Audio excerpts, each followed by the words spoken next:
Welcome to Great Decisions 2019.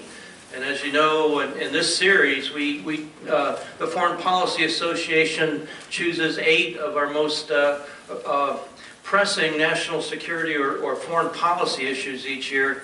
And we put on these programs from January till March. This is our 4th in the series. We've discussed today U.S.-China trade. We looked at cyber conflict, and last week at populism in Europe. I think today's topic, you'll agree, cannot be more appropriate, talking about the Middle East and regional disorder there. Really would like to thank the sponsors that allow us to put on these programs.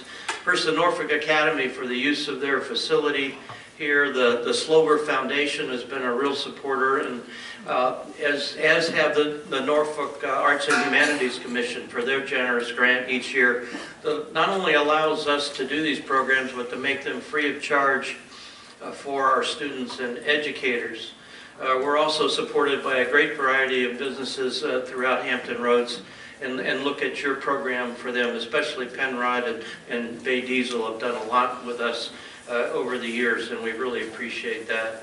But here to introduce our program today, and our speaker, who happens to be a good friend and colleague of mine at Regent University. But I'll let Dr. Matthew Hall from Old Dominion introduce our program for today. Okay, thank you. Good morning again. We're getting good crowds here. It's very nice to see you. Thank you again for coming out. Very briefly, I want to say why I'm particularly excited about this talk today, about our speaker today, as someone who first studied international relations theory and then now teaches it to undergraduates. International relations can be really particularly complex, and that complexity makes it difficult to develop theories. And what we've had until very recently is this kind of stovepiping of sets of theories. So realism, which is about power, versus liberalism, which is about interdependence and institutions, and then this third set of theories, maybe constructivism and related theories, which are about ideas. And these have been treated traditionally as one or the other. It's this or this or this.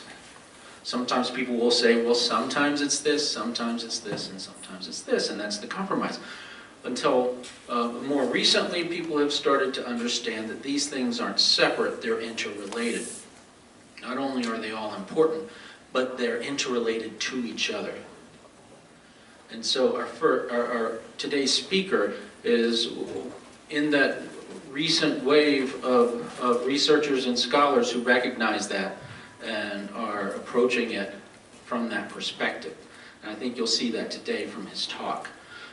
Dr. A.J. Nolte is assistant professor at Regent University's Robertson School of Government. He has taught courses on international relations, political Islam, the Middle East, and religion and politics. His dissertation research, he received his Ph.D. from the Catholic University of America in 2017. Very recently, his research is on the relationship of political Islam to the state during state formation in Turkey and Indonesia. He has worked at the National Defense University Center for Complex Operations, the Religious Freedom Project at Georgetown. He has taught at George Washington University, at Messiah College, at Catholic University, and at NDU. So, without further ado, here is today's speaker, Dr. A.J. Nolte.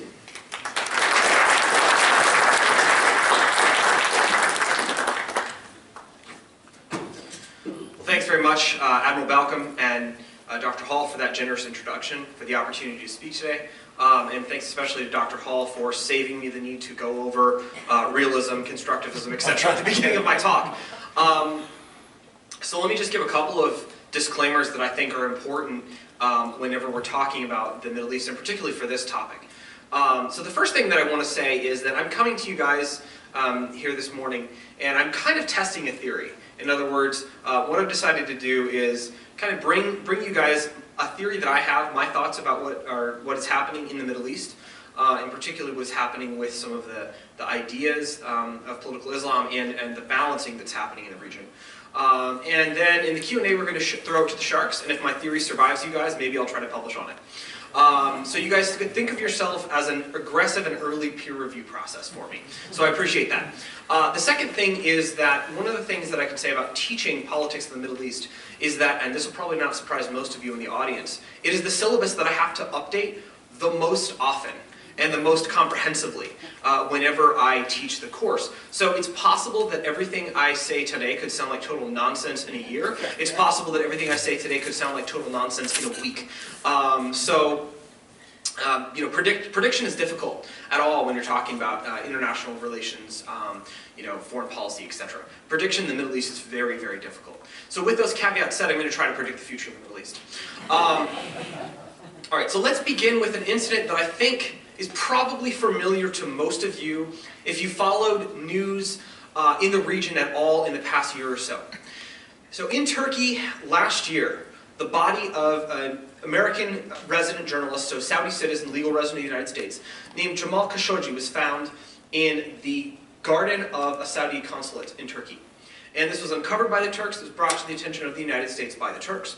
And it caused a bit of a stir, a bit of a crisis in the relationship between the US and Saudi Arabia.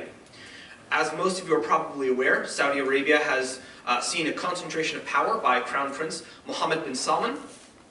And while on the one hand, he has been pursuing some aggressive reformist agendas that the West has looked on really favorably, on the other hand, he's had a fairly harsh way with those who are dissidents, with those who he perceives to be sort of a threat to his rule. And the Khashoggi murder was part of that. And so this caused a bit of a tension and a bit of a problem in the relationship between the United States and Saudi Arabia. Lost in the midst of this, in a lot of the analysis about what the U.S. response should be, how the U.S. should deal with this, whether, for example, this should influence the way the U.S. is supporting the Saudi campaign in its proxy war against Iran and Yemen. But lost in a lot of this is, I think, a very important question. What does this incident tell us about the Turkish strategy and Turkey's motivations?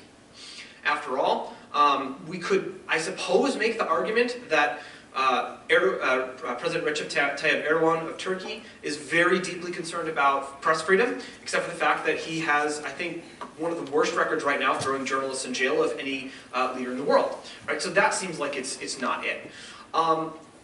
So what is Turkey's game here? Well, I think looking at what happened, looking at how the incident played out, and looking at how the Turks played it, I think it's reasonable to conclude that actually creating this ripple, creating this tension between Saudi Arabia and the United States was part of Turkey's strategy. Now, this is no comment at all on how the U.S. should or should not respond to the Khashoggi murder, right? But more what is interesting to me as somebody who has spent a little bit of time studying Turkey is that there seems to be an attempt to drive a wedge between the United States and Saudi Arabia. And so why would the Turks do that? Why would that be something the Turks are interested in? My theory is that it is part of a broader security strategy and a broader strategy that Turkey is pursuing that I think has a major effect on the Middle East. And this strategy is what I would like to call ideational triangulation. Now, I hope the term ideational triangulation sounds unfamiliar to you, because that would mean that I actually have something new here. But you may or may not be familiar with another term, and that's called ideational balancing. Balancing and bandwagoning are terms of alliance formation that are doubtless very familiar to anyone who has studied international relations. And this is the idea that states will balance against either a concentration of power by another state, so they'll try to create a balance that will counter that, or if they perceive themselves to be too weak, that they might bandwagon with that. Triangulation, I'm going to argue, is a third possible strategy, and ideational triangulation is related to ideational balancing. Now, what is ideational balancing? Right? This is a concept that I can't claim credit for. It was originated in a book called Islam in the Balance, Ideational Threats in World Politics by Lawrence Rubin. I think it's a very interesting book. I think his theory holds up a lot. And as Dr. Hall mentioned in his introduction, it's part of this new wave of scholarship that is looking at the way in which ideas and traditional realist conceptions of how power work can actually be interrelated. So Rubin starts with the idea of the very traditional realist notion of balance of power and balance of threat. So this is the idea, balance of threat is the idea that states will not necessarily balance against the most powerful country in a region. For example, Canada doesn't feel the need to build a massive military to try to balance the United States, despite the fact that the United States has a much larger military. But rather, that states balance against the country or the actor that they perceive to be the greatest threat. And so Rubin argues that transnational ideologies can be perceived as greater threats to some regimes, particularly regimes that are sort of more status quo oriented, than purely military correlation of forces. Right? So you might see a country that doesn't necessarily have as much of a military, as much military power, as much ability to threaten you just with tanks and guns and planes.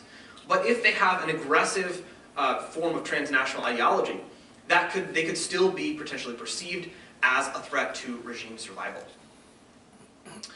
Expansionist and revisionist, so this again, back to Rubin's argument, expansionist and revisionist expressions of transnational ideologies are more readily perceived as threats than passive or isolationist expressions. Now the irony here is that the example that Rubin uses to demonstrate this point is Turkey. Right? So he's writing in 2014, 2013, right after things have begun to shift in Turkey. I'll talk about that in a minute.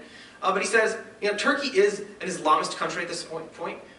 They have what he describes as a more liberal version of Islamism. Again, we'll touch base on that in a bit. And he says, Turkey's not perceived as a threat by these other countries because they're not aggressively trying to expand their ideology to other places. Right? So this is the way he makes a distinction between you can be a country that believes in this sort of transnational ideology, but if you're not aggressively trying to expand it, you're not necessarily perceived as a threat. So how do regimes that perceive these ideational threats, these threats from ideas, how do they balance? One way that regimes can balance is, and I think this makes sense if you're talking about the war of ideas, an internal discourse to keep domestic populations loyal and to make domestic populations see the expansionist transnational ideology as a bigger threat to their peace, their stability, their security, and their happiness than the regime itself. Okay, so unlike a lot of other realist theories, when you're looking at ideational threats and ideational balancing, you have to bring the domestic in. Because the domestic discourse, what the regime is telling their own people, is an important part of the balancing process. Because the first thing you have to do, if you're a regime that's trying to balance a threat from an idea, is survive. Right? So regime survival is paramount. And that means that you have to disincentivize people within your country from believing in and adopting that idea. So that's thing number one. Take care of your knitting at home. All right. Step two is alliances with like-minded regimes. So if there are other regimes that have similar ideas of themselves, similar self-conception, that support the ideational status quo, that support the ideas that have sort of constituted the international society up to that point, you'll make alliances with that regime. That kind of makes sense.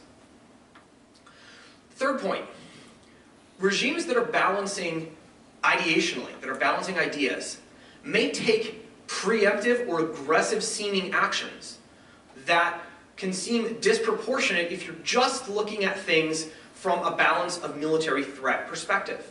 Okay? So aggressive involvement in or intervention in a conflict or in another country that seems like disproportionate, that seems like you are sort of reacting excessively to something that's not actually a military threat. This is something that Stephen Walt criticized a lot, the guy who actually originates balance of threat theory and sometimes writes about the Middle East as well. He says, countries are always overreacting to things that are not actually a military threat.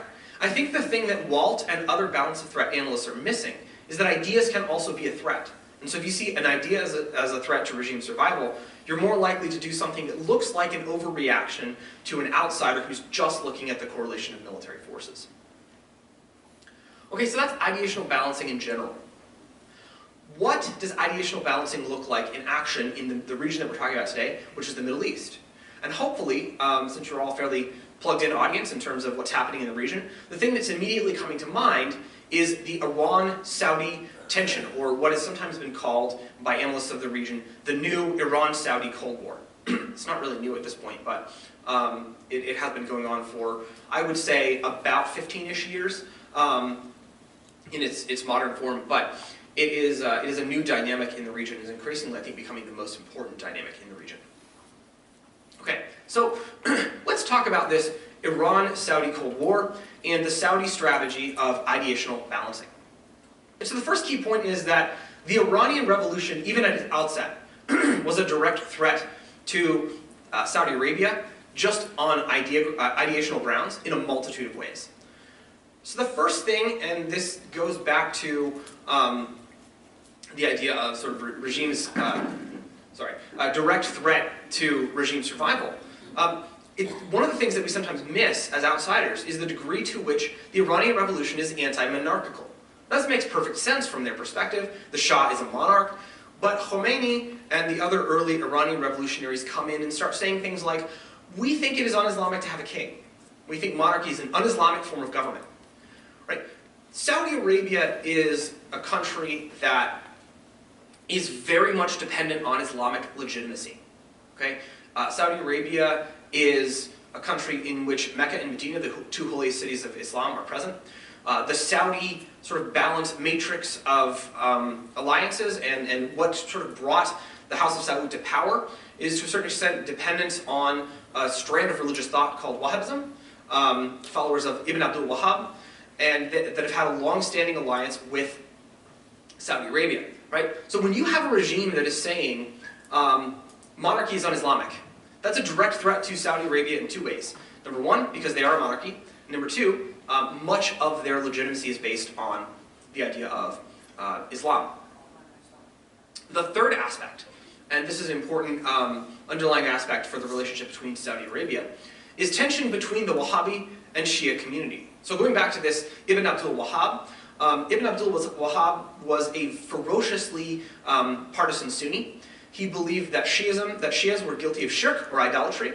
One of the first things that the Wahhabis did when they sort of came together, the followers of Ibn Abdul Wahhab back in the late 18th, early 19th century, is they went raiding, and they raided and sacked Karbala, which is one of the holiest cities in Shia Islam. It's in Iraq, destroyed a bunch of tombs, smashed up a bunch of stuff. And so they see the veneration that the Shia have for the Imams Ali and Hussein, who are Muhammad's son-in-law and the son of Muhammad's son-in-law, respectively, as idolatrous, as detracting from Tawhid, or monotheism, which is really, really important from the Wahhabi perspective, right?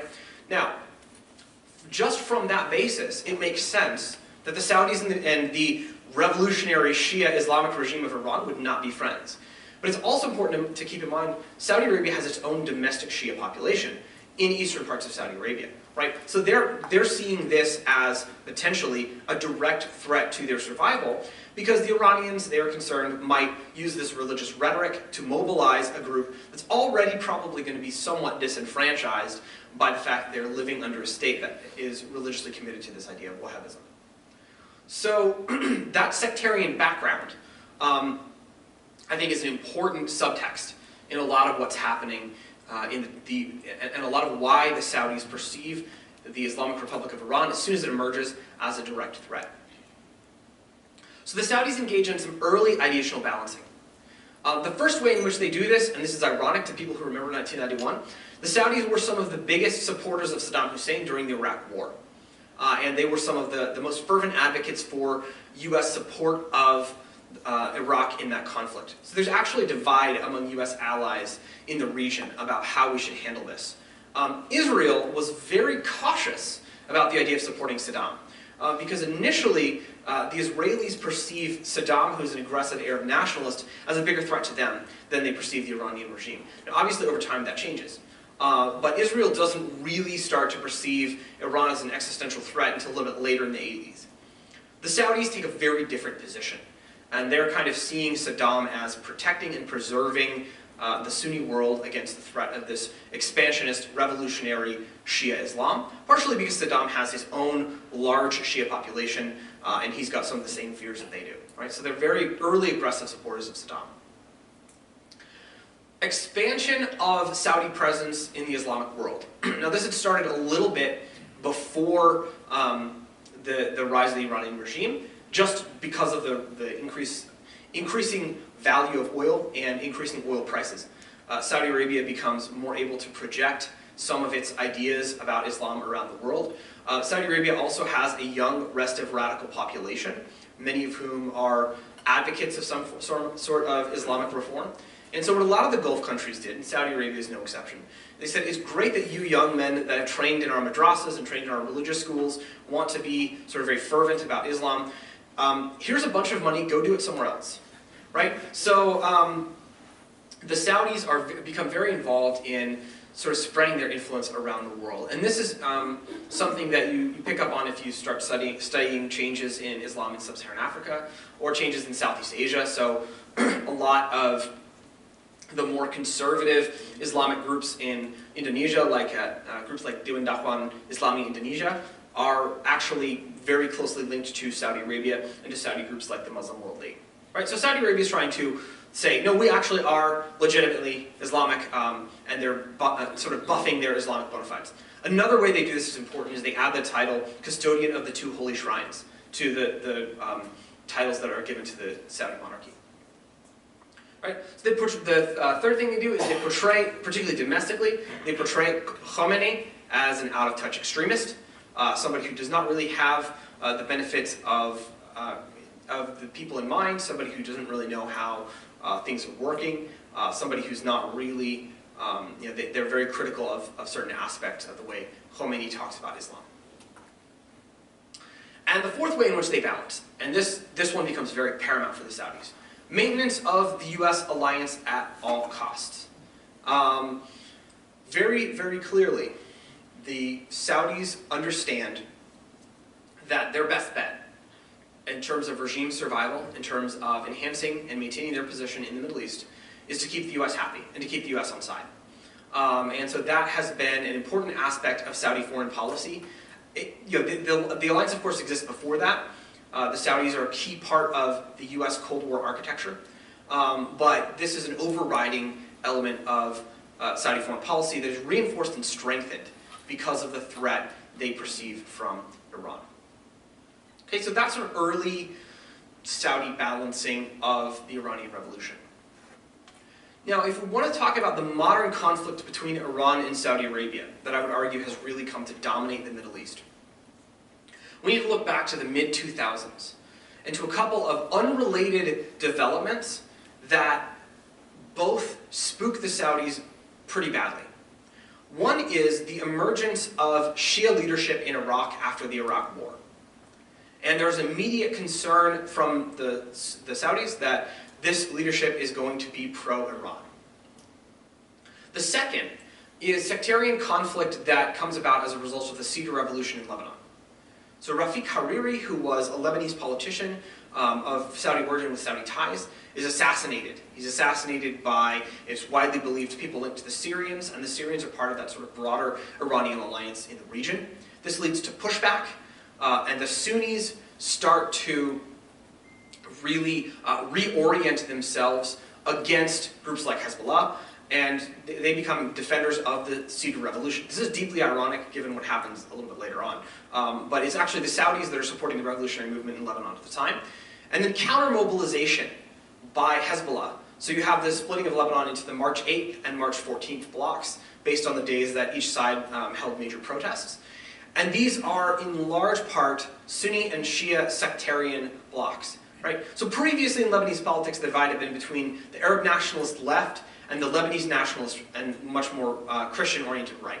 So now you have a situation where you have a sort of a pro-Sunni bloc, a pro-Shia bloc, and Christian parties in Lebanon sort of on either side. And that's a new thing for Lebanon, and it really divides, it really makes Lebanon an avenue for conflict between Iranian proxies and Saudi proxies. So now this fear begins to emerge of what's called a Shia crescent. this is articulated by King Abdullah of Jordan, but it's certainly believed by the Saudis, that Iran is trying to extend a crescent of either Shia regimes or Shia sympathetic regimes that will stretch across the Middle East. And so this ratchets up the tension between the Saudis and the Iranians. And this tension explodes in the wake of the Arab Spring. Saudi and Iranian responses to the Arab Spring are very different. Iran is pretty much supportive of the Arab Spring in any regime that could be perceived as part of the pro-Saudi or broader pro-US bloc. Egypt, Bahrain certainly, we'll talk about Bahrain here in a second, some of these other countries. By contrast, the Saudis are very cautious about the Arab Spring, except in Syria, where the Arab Spring is threatening a country that's potentially linked to Iran. And so as a result of this, the Saudis are a little bit more willing to consider the possibility of supporting some of the groups that are resisting Assad. Now, I hedge that with qualifications because the Saudis are very cautious about who they support in Syria. So what emerges as a result of this, of the Arab Spring, is a couple of countries democratized, mostly Tunisia, but mostly what you see is the emergence of proxy conflicts between Iran and Saudi Arabia, particularly in 3 countries: Syria, Yemen, and Bahrain. We'll go over Bahrain first because it was quick. Bahrain has a Sunni monarchy and a largely Shia population. The Arab Spring movement therefore takes on a sectarian character very quickly. Iran supports the Arab Spring movement, Saudi Arabia does not, and the Saudis very quickly step in to help the Bahraini monarchy crush the Arab Spring movement in Bahrain. Syria, Iran fully backs the Assad regime, the regime of Bashar al-Assad, and the Saudis are willing to back the opposition, but they're a little bit careful about who they back. The Saudis, it's to Saudi Arabia, and this is I think where the ideational balancing thing holds up. It's not just that Iran is Shia, right? It's also this aggressive idea of political Islam that wants to destabilize existing regimes. This is also perceived as a threat to the Saudis. It's important to keep in mind that Osama bin Laden doesn't just say he wants to go to war with the United States, but also that he wants to overthrow the Saudi regime. They're very cognizant of the danger of this type of aggressive international transnational Islamism. So they're very cautious about who they support, but they are somewhat supportive of the opposition to Assad. And so these couple of these conflicts, particularly Syria and Yemen, and the third one is Yemen. Okay, so let me back up. Yemen is incredibly complicated. I will try to summarize it very quickly. But essentially what you have emerging is conflict between a government that the Saudis back and rebels called the Houthis, who are Shia, not necessarily the same kind of Shia as Iran, but Shia nonetheless, who are increasingly falling under the sway of Iran. Right? And Yemen, I think, is one of those situations where it has been argued that from a military perspective, the Saudis are overreacting. And I think if you want to understand what the Saudis are doing, you have to understand it in the context of this ideational balancing. Now, it doesn't mean that it's effective or that they're following the right policy necessarily, but that really what they're perceiving here is a threat, is an ideological threat, not necessarily just looking at the correlation of forces and thinking, you know, if the Houthis take over Yemen, they can invade us. I think there's that transnational ideology perspective as well. And so, of course, the Syria and Yemen conflicts are both still ongoing. So much for ideational balancing, and that's the background to what's happening in the region. But I want to talk about a different strategy for the rest of my time today. And that strategy is the idea of ideational triangulation. Now, triangulation is not a term that we use often in international relations theory. So for those of you who are IR theory nerds, you might want to think about this as a modified form of offshore balancing. And I'll talk about that a little bit more in a second, what that is. So what is triangulation? I would say the best historical example of triangulation as a strategy is England in the 16th century. So taking you way back to your world history courses here. So there are 2 major continental powers in Europe at the time, France and Spain. And England's policy is basically to never let either one of them get too big, to sort of keep them at each other's throats, and to play the game that they are supporting at the time whichever of those 2 powers is weaker. This is kind of the reason for that moniker of perfidious Albion, right? Because the English aren't thinking about it from the perspective of we need to stay loyal to one ally or another, but rather from the perspective of we need to make sure that neither of these gets too much more powerful, because the emergence of a hegemon in Europe would be bad for us, would be bad for England. Okay, so this is an element of triangulation. Keep France and Spain from getting too big for their britches. A modern IR theorist named Chris Lane picks up on this idea, and he describes it as offshore balancing. Offshore balancing for Lane is a strategy that he recommends for the United States, and is a much less interventionist strategy than we are actually pursuing. But Lane's idea is that the primary role of the United States in foreign policy should be to prevent the emergence of a Eurasian hegemon. So as long as no power is a hegemon in Europe and Asia, Lane says that's enough for the United States. And so the United States should just balance to make sure that no hegemon emerges in that area. Now, we can certainly debate whether that is the wise policy, if the US should just sort of limit its interventions to that policy, and if the US in fact can do that. But it is illustrative of what I think is actually more accurately called a strategy of triangulation. And the reason I say it's more accurately called triangulation is because offshore balancing implies that you have to not be a continental power to pull this off. And I think there are a couple of counterexamples where you can triangulate even if you share a land border. Sometimes it works. Sometimes it does not work particularly well. I think the Italians kind of try to triangulate, not that effectively, at the beginning of World War I. So they've got kind of one foot in each camp, and they're really looking at it from the perspective of what can we get from either side. But they end up, siding with the winning power to benefit from that. So if triangulation is what they're doing, it's not very effective. France, I think between the wars, is trying to do a little bit of triangulation. So they see, and Poland as well. So France and Poland both see the Soviets and rising Germany as a potential threat, and so they try to form an alliance with one another. And the Poles are very interested in trying to form more of sort of an Eastern European bloc that would balance against both the Nazis and the Soviets. It ends up not working because the outside powers, Britain and France, don't respond effectively, I would say, to that. And there's a lot of IR literature on maybe why that might not happen, but that seems to be the strategy that the Poles certainly had in mind, and possibly also a strategy that the French were considering. But I would say the most successful example of triangulation is China in the late Cold War. So China is sort of the post-Mao period. Russia and the United States are obviously the two most powerful countries. And throughout the early Cold War, the assumption in the US is that China is just sort of part of the Russian bloc. But toward the end of Mao's tenure in China, and then beyond, certainly under Zhou Enlai and Deng Xiaoping, there's a little bit of kind of a moving to the middle on China's part. China has an opening to the United States that begins during the Nixon administration. And so, this is China sort of positioning themselves as a little bit less wedded to the Soviet position. And I would actually argue that this is an example of successful triangulation on China's part, because they distance themselves sufficiently from the Soviets that when the Soviet Union collapses, China is able to assume a greater role without necessarily alienating the United States, which is the surviving great power.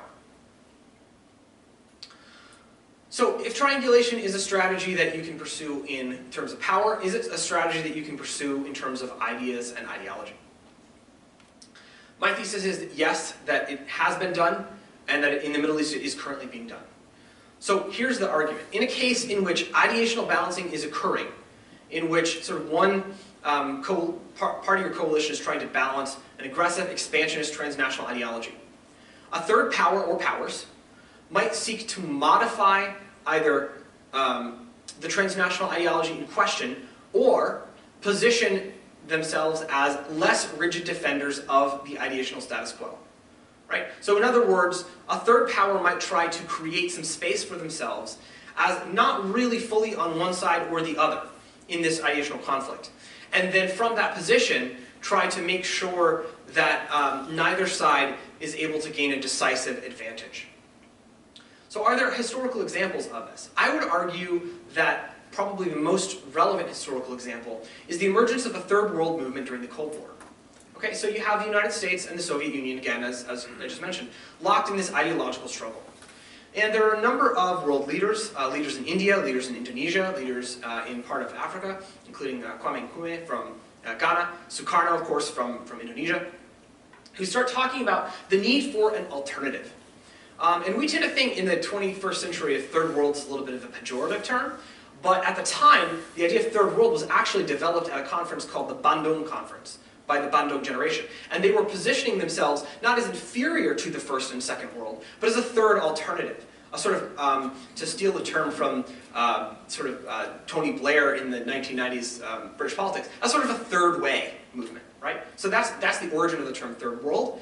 And Sukarno and the other Bandung generation leaders are positioning themselves as sort of not fully on board for communism, but also not fully on board for the West, and as a sort of a rising third power or a group of powers that needs to be taken seriously. So this is an attempt at ideational triangulation between the West and the Soviets. So, I think the first thing to say about ideational triangulation is that it's a very risky strategy. Just like triangulation is a risky strategy. If you think about the examples of triangulation that I listed, not many of them worked out well. Even in the most successful case that I described, which was the English triangulation between France and Spain, at one point they do have a massive armada of ships from Spain that try to invade their country and take them over. Right? So there are some risks in this. So I think it's important to start with the risks of ideational triangulation. First of all, maintaining distance from both the revisionist ideology and the status quo ideational coalition is difficult. It's very hard to sort of find and maintain that distance, even when you're just talking about balance of power. You're walking a tightrope. When you're talking about ideas, it's an even harder tightrope to walk.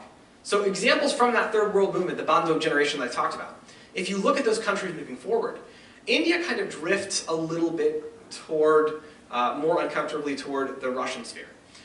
Indonesia falls basically into the anti-communist sphere and into the sort of US alliance during the Cold War. Partially because Sukarno is also doing domestic triangulation between military elites, Islamists, and communists, and that ends up not working out spectacularly well. There's a communist coup that's put down by the military, which then kills all the communists in the country, and that sort of drives them firmly into the Western camp. So it's very difficult to maintain that balance if you're the ideationally triangulating power. Ideational triangulation by weaker powers can lead stronger powers to view them as a fifth column and attack them outright. So if you've got a country that's a weaker power and you sort of perceive them to be part of your coalition and you're balancing, and then they start to seem wobbly in the coalition, maybe like they're flirting with leaving, that can be perceived as a threat, right? So that's a dangerous risk if you're a weaker power. But there are a couple of possible benefits to the strategy. And this, I think, is why states pursue a strategy of ideational triangulation. Weaker countries, regime survival, of course, so you don't get swallowed up into one or other of these alliances. And if there's a decisive victory, either by the revisionist power or the status quo power, it means that you don't get subsumed if the side that you picked loses. So survival is an aspect. And autonomy and freedom of action as well. So if you're not firmly wedded to one side or the other, it gives you a little bit more freedom to sort of act as a mediator between the two. For stronger countries, the possibility exists that one or more of the mutually balancing powers can exhaust themselves, and that this will allow the triangulating power to expand its influence. All right, a couple examples of this. Go back to the English example. England expands its power at the expense of Spain and eventually sort of becomes the preeminent power. And I would also argue that China, because it has sort of assumed this third position in terms of the United States and the Soviet Union, after the collapse of the Soviet Union, China emerges as a great power and sort of moves up in the international system. So if you're triangulating in an ideational perspective, if one of either the revisionist or the status quo power in their coalition starts to crack, you could have a situation in which you gain, you move up, you are now positioning yourselves to sort of become one of the more important powers in the region, if you're a stronger power. So is this happening in the Middle East? I want to look at two countries, Turkey and Qatar. that I would argue are pursuing a strategy of ideational triangulation at the moment, and that if we sort of look at their behavior in the region, this strategy explains what they're trying to do better than some other suggestions that have been put out there. Let's start with Turkey.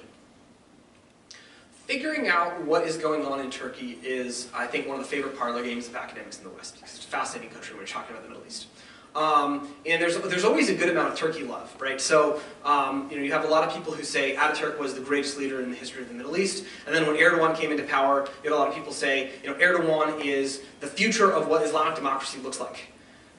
This was a very common discourse in about 2000 to about 2010. You're even seeing it as late as maybe 2013, 2014. I would say now, that is not something people are saying as much about Erdogan. It seems to have been overtaken by events. So why is that? I think it's important to understand the context of political Islam in Turkey. When Ataturk comes into power after the Ottoman period, he essentially eliminates all public expression of Islam that is not Turkified and directly controlled by the government, and that is at all political, even if it could sort of be considered vaguely political. And this does not cause political Islam to go away, it causes it to go underground. And so there are two strands of political Islam that reemerge as some of those crackdowns diminish. One is a form of sort of Islamic populism that's popular among poorer Turks. It has elements of nationalism, it has elements of political Islam, it has elements of sort of economic equality. And the other is what I would call sort of a fusion of Islam and neoliberal market liberalism. That's represented by figures like Turgut Özal, who is the Prime Minister of Turkey in the 1980s, who dies in the 1990s.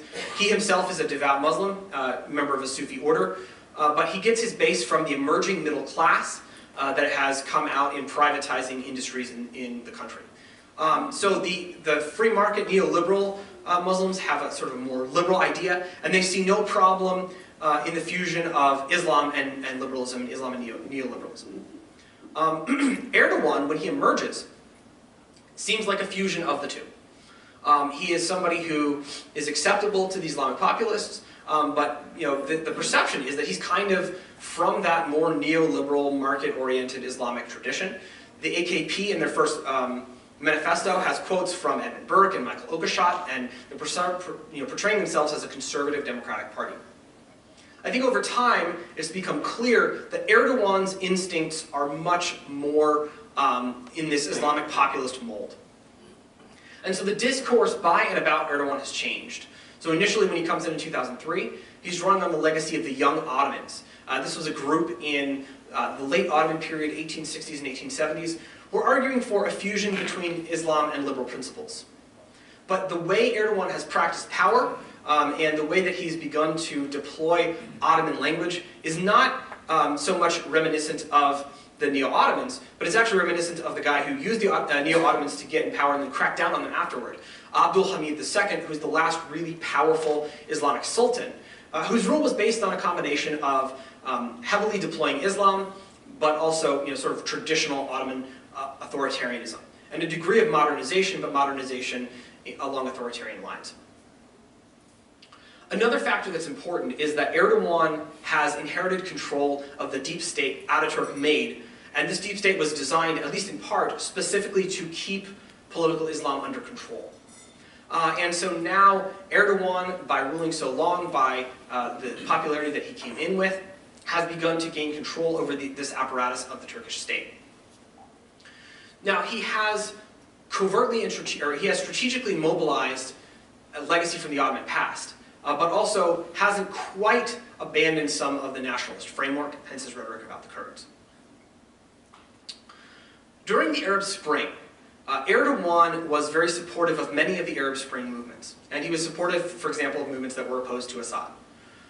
But unlike the Saudis, he was much more comfortable with Islamist movements, movements tied with the Muslim Brotherhood. Possibly, if some of the claims and allegations that I've heard are to be believed, with groups that were even more sort of radical than the Muslim Brotherhood-linked groups. Right? So Erdogan is supportive of the Islamist opposition movements in the Arab Spring. And this is a triangulation move. Right? So he is saying, I'm not going to support Assad the way that Iran is. But I'm also going to support these groups that the Saudis also think are a threat. Right? So he's positioning himself as sort of a third power, I think, in the region, and that's the beginning of that. Domestically, I think he also uses the 2016 coup, not only to consolidate his power, but also to sort of portray himself as defending the country against Erdogan. So this is a concept of Islamic reaction. And he raises the specter of this, which is ironic because he's moving the country in an Islamic direction, I think to keep some of the nationalist supporters that he has gained on side. And so the face of this reactionary Islamist movement that he's trying to make everyone scared of is the Gulen movement. So Fethullah Gulen is a cleric living in the Poconos, and he is perceived by Westerners to be very liberal. He is perceived by Erdogan, or at least publicly Erdogan is portraying him to be somebody who's this sort of radical, who's got secret societies that are trying to take over the world and impose a new vision on Turkey of transnational Islam. I think a lot of it ultimately comes down to a power struggle between Gulenists and supporters of Erdogan. But I think what's interesting here is the way that this has been strategically mobilized at home to burnish his nationalist bona fides and to reassure nationalists that he is in fact protecting them from the really scary Islamists who are the ones that everybody else perceives to be liberal. So that is kind of a domestic element of this sort of triangulation. Turkey's relationship with Russia and Iran, I would describe this relationship, if I were going to try to come up with a pithy phrase for it, as frenemies with benefits. The Turks are probably never going to be really close friends with the Russians, particularly as Erdogan's going back to the Ottoman legacy, and Putin seems to be fusing Russian nationalism with a commitment to Russian orthodoxy. I think Erdogan probably remembers the fact that the last rulers of Russia who tried to fuse Russian nationalism with Russian orthodoxy were also very interested in capturing Constantinople. And there's a certain amount of just natural geopolitical tension between the two. Iran, I don't know that exists either, but again, the Ottoman legacy, the Persians were traditional rivals there as well. That being said, I do think that there are some benefits to a limited degree of cooperation. I think they all have some strategic influence in curbing the Saudi role. They possibly have some strategic interest, depending on how the Turks play it, which the Turks are walking a tightrope here, in terms of pushing back against some of the stuff the US wants to do. So frenemies with benefits, Turkey's relationship with Iran and Russia. Turkey and Saudi Arabia, I think the Turks are playing a long game of trying to challenge the Sunnis for leadership of the Sunni world, or challenge the Saudis for leadership of the Sunni world, right? So their bet is that they can emerge as the premier power in the Sunni world in the Middle East, because the Ottomans for 600 years were the defenders of Sunni Islam, the defenders of Sunni orthodoxy, and let's not forget also the ones who had the caliphate. So insofar as Erdogan is pursuing a neo-Ottoman strategy, that seems like pushing Saudi Arabia out of the way is part of it. Now Qatar is a bit different because Qatar, unlike Turkey, is a smaller country and is a weaker power. The history is also different. Whereas I would say Turkey is pursuing the strategy of modifying the transnational ideology, Qatar is portraying themselves as a less rigid defender of the status quo, so that second type of triangulation.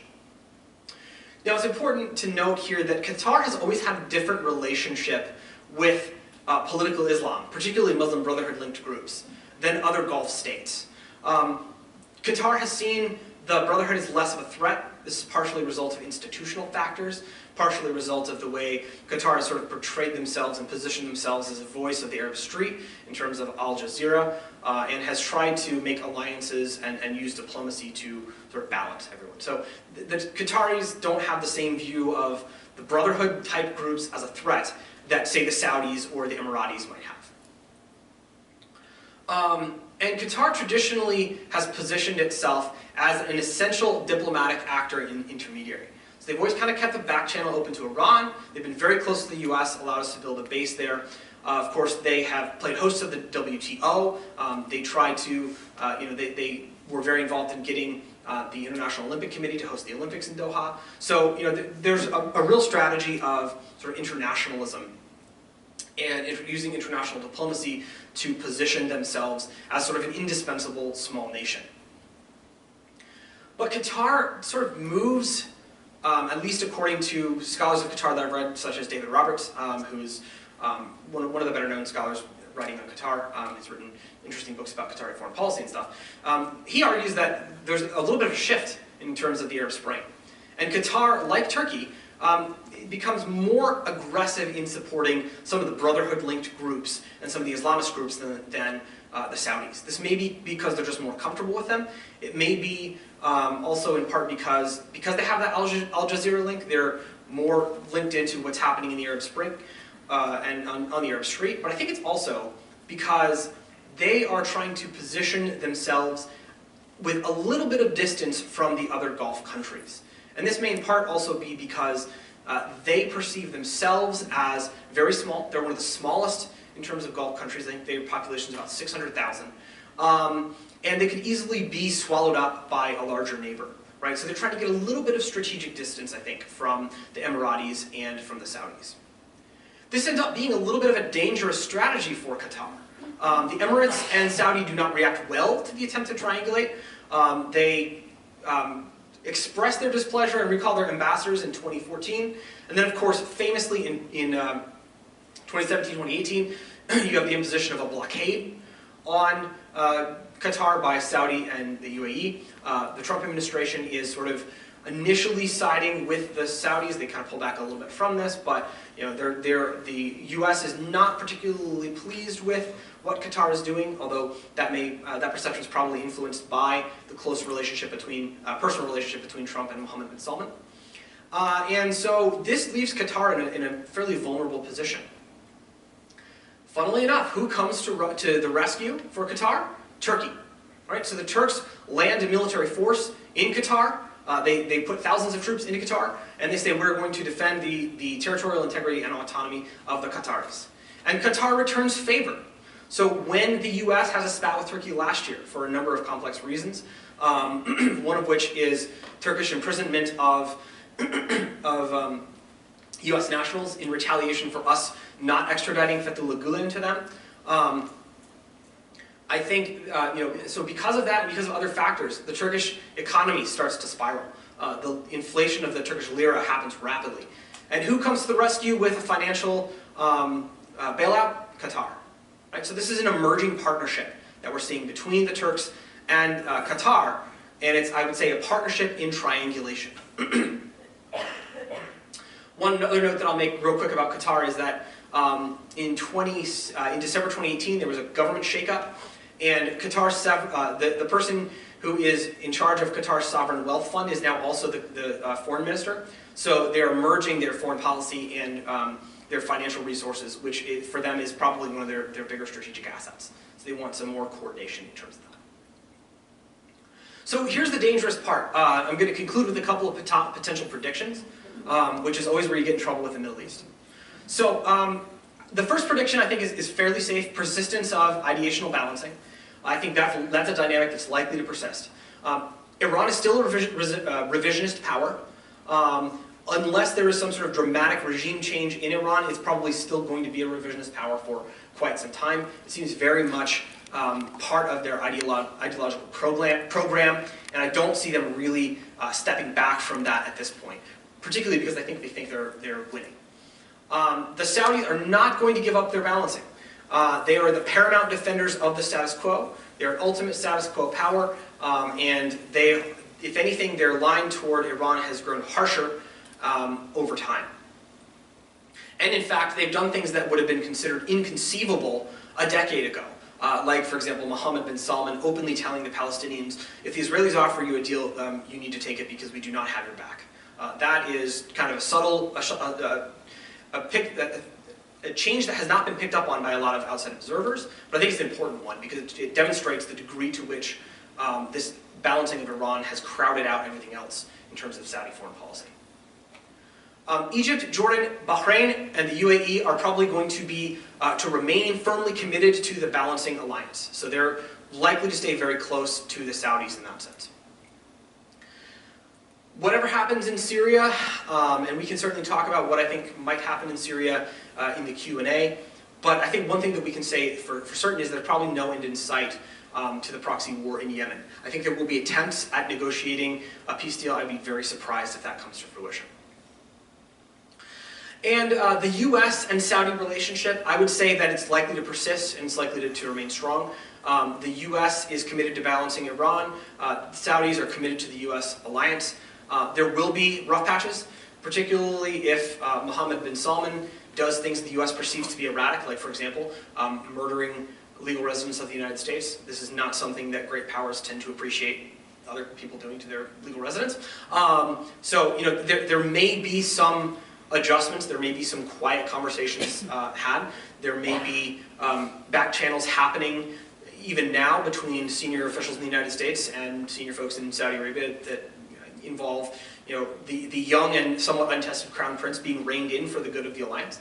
But I suspect that it probably does endure despite some conflicts, despite the rough patches, because both in terms of power balancing and in terms of ideational balancing, there is a need, I think, for one another in that alliance, so it's likely to persist. All right, the last thing I want to do is raise some questions, I think, that will determine the success or failure of the ideational triangulator. So we're looking here at Turkey and Qatar. All right, so the first question is, can Turkey and Qatar retain close ties with the US despite their triangulation? All right, so both Turkey and Qatar are very much wedded to the US security relationship. Turkey's a NATO member. Qatar has a massive US base in their country. So maintaining that US relationship is important for both of them. So how do they do that? Can they do it in terms, while at the same time engaging in some triangulation that's probably not a preferred policy for them to be pursuing in the Middle East? Can they do it? How do they do it? That's an important question. Will Turkey and this is point number 2 and it's very related, will Turkey or Qatar be pulled too far into the Iranian orbit? So if you read, for example, the Emirati press and the way the Emiratis are talking about it, they basically refer to Turkey, Qatar, and Iran in the same sentence. If that perception tends to start shaping the way people in Washington are viewing the situation, if that perception starts to shape the way in which other actors in the region are viewing the situation, that's a failure of triangulation from the perspective of Turkey and Qatar, right? Because they don't want to be tarred with that brush, because again, it makes point number 1 more difficult for them.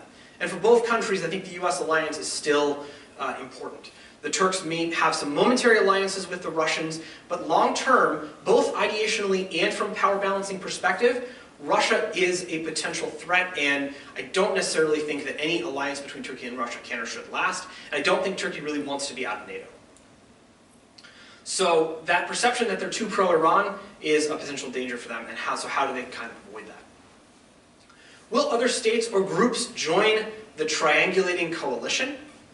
I think this is just sort of a general question, something to watch on. Will other states in the region start emulating the behavior that Turkey and Qatar have engaged in?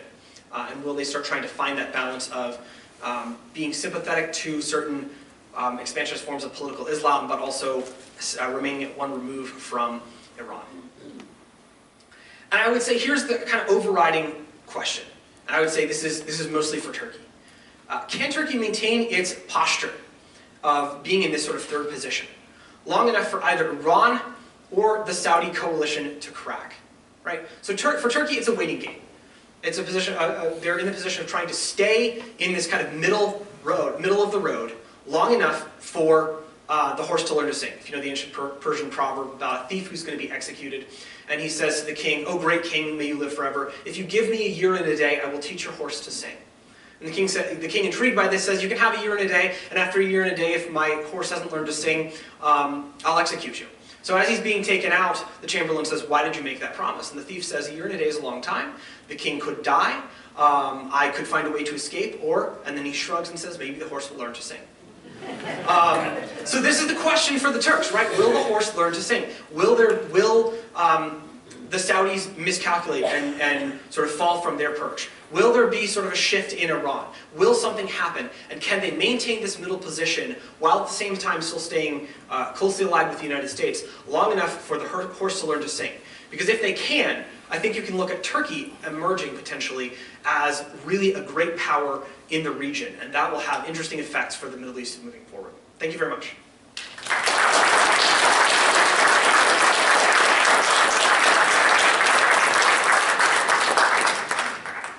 Dr. Nolte, thank you for this superb backdrop to our questions, and I know there's quite a few out there. Why don't we take a 15-minute break and come back?